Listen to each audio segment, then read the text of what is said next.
FORA.tv. The world is thinking. Now we're starting to get into what I call some softer skills. The hard skills are your technical expertise, the facts, the knowledge that you bring in order to do your job. So if you are a graphic artist, what do you need to, what's the hard skills that you need, Dave? That's kind of endless.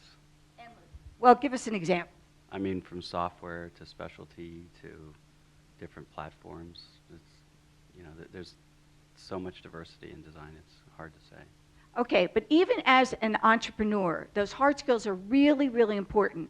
But dealing with clients or dealing with direct reports are really important. Those soft skills are really everything else in addition to the hard skills. They are compose an array of things like self-awareness, attitude, being able to take risks, being able to communicate to a number of different audiences so that you have impact, so that you're able to persuade and convince them to your point of view. It's getting along with people. It's not taking things personally. It's handling criticism and many, many more. These are all the soft skills. And what happens is that you can be excellent in your hard skills.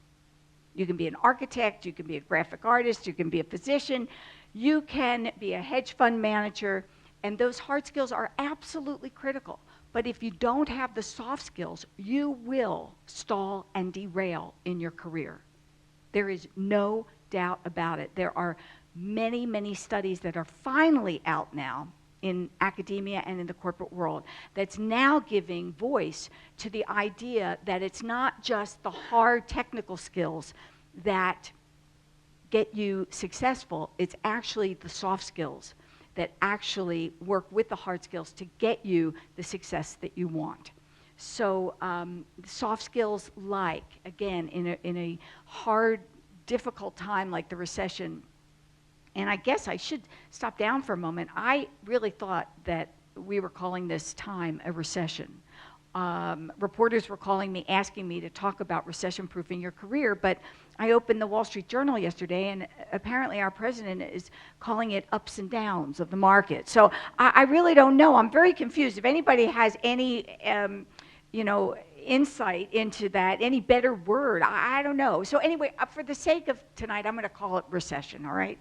You'll know what I mean.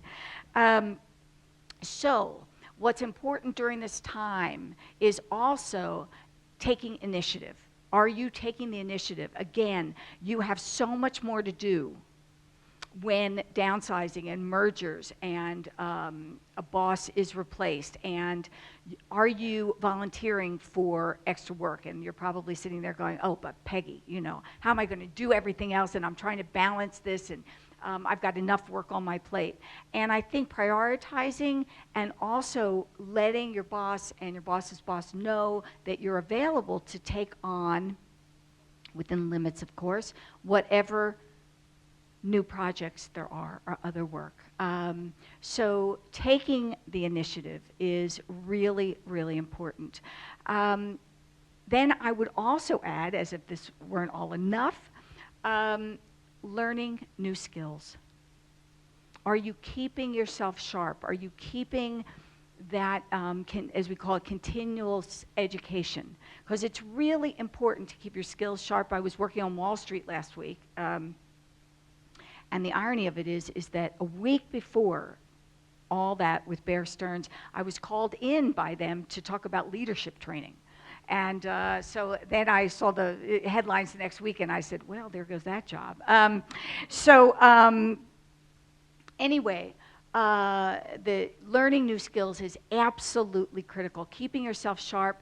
Again, I was on Wall Street last week, and a client of mine at Lehman was taking another series of exams so that she could just bone up on her skills and have more in her repertoire, in her goodie bag, which is really important.